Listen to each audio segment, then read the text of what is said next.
if I want to figure out at what temperature a reaction becomes non-spontaneous, remember there's a whole um, if the sign of this and this are this, then it can be spontaneous at high temperature or low temperature or never spontaneous or always spontaneous.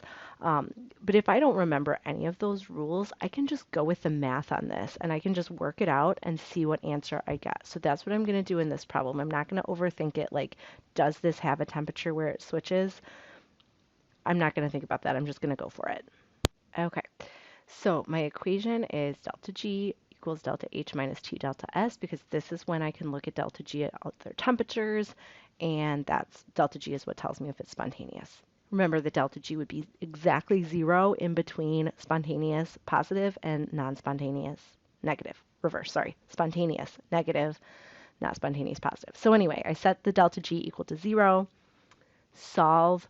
I'm going to add the T delta S to the other side and then divide by delta S to get T by itself. So what I need is delta H divided by delta S. I want to make sure my units are going to work out, so I converted my delta S to kilojoules, plug them in.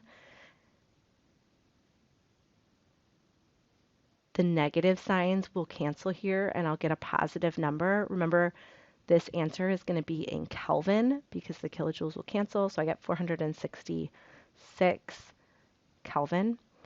And if that had if that had come out as a negative number, that's how I would know it does not exist. Like there is no temperature where it switches because I can't have a negative temperature in Kelvin.